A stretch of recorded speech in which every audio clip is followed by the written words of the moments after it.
Everyone, One Big Boss here, and we are back for another new to retro review. Also, this is our first GameCube review as well. This week, Mario and his friends are hitting the field with another sports-themed adventure, Mario Superstar Baseball for the GameCube. So, get your gloves on and hit the field, everybody. Batters up.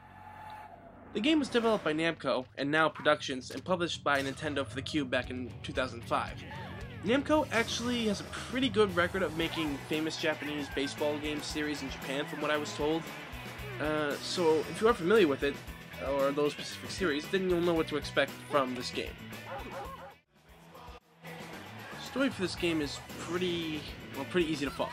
Mario and his friends play baseball, and Bowser challenges them to a game one day. So, like any good hero, Mario accepts the challenge, and you and all of his friends go off to compete in various cup modes to beat Bowser and win the game. There's also other characters you can choose just from Mario. There are a couple of different team captains with their own special abilities, and other characters that are on their team, like major characters and minor characters from the Mario series. So it's good to play as all of them, see which team you do best with, and all that jazz. It's still, like I said, story mode's pretty basic. Alright, well, the gameplay, basically, if you are an EA Sports fan or an MLB lover, this game won't be for you. There's no career mode or stat building, no character creation. This game was designed to be all-out fun and not to be taken seriously. It's very easy. I mean, the learning curve on it is great. Controls respond pretty well for most of the time. There's many modes to the game, actually, and that's what makes this game fun at most times. I mean, you'll probably only play like a few modes, but like I said, there is a way to keep this game interesting, that's for sure, and all these modes make that happen. Like I said, there's various modes to play: exhibition, challenge, toy, minigame, practice, it's all there. But I mean, a lot of them are really good. Take exhibition, for example. In this mode, you pick off any of the characters you see down below to represent the team as being the team captain. You can either play against the computer or with a buddy. And once you pick the characters, you can set up your team. After picking the team captains, you'll, of course, as it shows here, pick out the characters. It's a pretty good idea to pick out characters that work well, because if you use too many that overpower, you'll lose the little star power-ups here. But once you do all that, you just wind up in the middle of the game and you're having fun. I actually spent a lot of time playing exhibition mode. It's actually a pretty good way for you to learn how to do everything. Like, I mean, yeah, there's practice mode if you want to do that, but if you just want to learn on your own, exhibition mode's a pretty good way to start off things. Challenge mode is where you are probably going to spend about 90% of the game anyway. You choose a character and travel around the Mario Party-like board as shown here. You wander into familiar territories and challenge team captains in their stadium to games of baseball. Now, the tricky thing about this is losing. Losing is part of the game, though the difficulty will make that easy at times. You have various challenges to complete to get rivals to join your team, and if you beat the team, sadly, you won't be able to play in that stadium anymore. And the only way to be able to get players after that is battling it out with Baby Bowser by finding him on the map. But if you complete this, even if you lose, which is, like I said, not a bad thing, any missions that you completed, like get a hit, get them out or whatever, it's still all there. You have a minigame mode as well, which has various different games for you to play just for fun. It's also a good thing to learn these games and practice at them, because during challenge mode, you can play these games, but you have to pay coins, but you earn them back. They basically are there to help you gain anything that you want from the shops, because some of the stuff in the shops gets pretty expensive. But during exhibition mode, you're buying special abilities for your characters, you're buying shoes to make you run faster, or gloves to make you not drop the ball as much.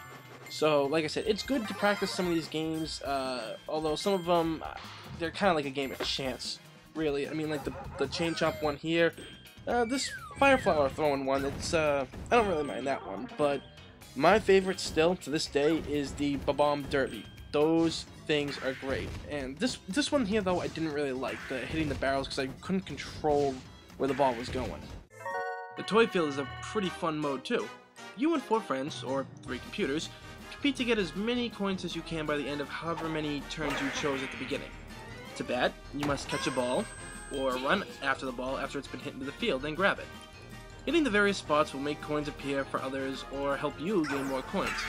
It's a pretty relaxed mode, and it's great to see people's reactions when things go awry, because, I mean, anything can happen here. I mean, you could be winning 1 minute, and somebody gets, like, hits you with a turtle shell or lightning bolt. It's really a mode not to be taken seriously. It's kind of just like, you know, who can, screw who over the fastest. Kind of like Mario Party 1, but except this is fun, and that wasn't. And now, the bad part. Basically the part everybody hates, the good and the bad. That's gotta be done.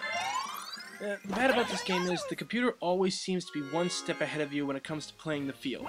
Whenever you hit the ball sky high, they always seem to be right underneath the ball, or right in the path of the speeding ball when you hit a line drive. And when it's your turn, when you're running for it and you try to like dive at it, you think you're close enough, you'll actually jump instead, and they don't give any indication that it's okay for you to dive forward, or there's no switch up in the control. Another thing that bothered me was, you know, you could be 5, 6, 7 runs ahead of them, and all of a sudden they pull an amazing comeback out of nowhere. It really makes the game difficult, and honestly, like, even that's playing on normal. I mean, like, I know you want to lose some games during the challenge mode and stuff, but it gets really difficult.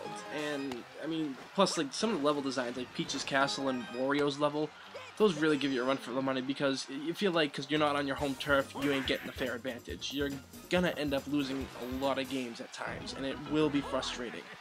It's one of the, you know, things I have wrong with this game. It doesn't make it a bad game, but it certainly takes away from the fun factor. But, you know, there is good to this game. I mean, there really is a lot to love, especially if you grew up playing Mario games and you love baseball. The game is pretty much a party game for you and your friends, and the modes are always a blast to play. Also, Namco and Now did a good job at capturing the characters' personalities and incorporating them into the game. Being as how they play, how they react, what their special abilities are, like, you know, Donkey Kong throwing his specialty banana slide, Mario throwing fireballs. It's all pretty much there, and I mean, the game's fun factor is pretty high up there. I mean, it could be better. Like I said, there was some like little details that stopped it from being a terrific game, but it's still not a bad game. I mean, you know, music was great in this game. It really helps set the mood. Like I said, some of the fields, they do get annoying because of what's there, like these piranha plants that are in the field, the tornadoes that are in Wario's level, the fireballs in Bowser's level. But, I mean, sometimes it works for you as well. It just seems to work more for computers. But still, this game is just something that I've loved playing after all these years. So, should you buy this game? Well, if you're tired of Mario Party games, or you're just looking for a game to kick back and play with your friends on a rainy day, then yeah, definitely. Go out and buy this at a store or online, because despite some frustrations, it's still a damn good game. I've played the Super Sluggers on Wii, and I mean, it's fun and all, but it doesn't even compare. It doesn't even come close to the fun level of this game. Perhaps I'll review Super Sluggers during the summer now that I've thought about it. It's not a bad idea. It's something I'll have to write down for later. But, yeah, like I said, I love this game. I mean, it's just fun to keep on playing, trying the different modes. I mean, yeah, the difficulty will get you at times, and you're gonna stop playing for a bit, but me and my buddies have still tried. My buddy Stick, if I remember quickly, he was the one who was most determined when it came to this game. I let him borrow it because he had a GameCube at the time, and his character was Wario. He always used him. That's why I used him for most of this review. But he loved playing this game, and he's determined. When he wants to get something done in the game, he'll keep playing it. So he did the same thing with Guitar Hero. I let him borrow it, and I don't think he went to school for the whole week. But yeah, like I said, that's how fun this game is. It's, you know, a true Mario classic, and I am glad to have it in my collection. That's for sure. Okay, well, ball game is over, so it's time to put away the gloves and cleats and strap on some armor and pick up a weapon, because we are diving into the next chapter of the legendary weapons fighting game, Soul Calibur 5 for the PlayStation 3. I will say, I was very, very, very happy to get this game. While it may not be Soul Calibur 2, it's still graphically a great game, and one that I'm happy to be playing, even though I stopped doing the review I just did for a while because Soul Calibur 5 kinda sucked me into doing everything. I was creating so many characters, having fun playing online. First time I played online, I went five straight games before I lost, so I mean, that's pretty cool. So, like always, if you haven't, please subscribe because it's free. In this day and age, free is a damn good thing. Stalk us on the Facebook and send us a message on Twitter for anything you want to know, and be able to keep up with us on all the upcoming events here on New to Retro Reviews. So, with all that said and done, I will see you all next time.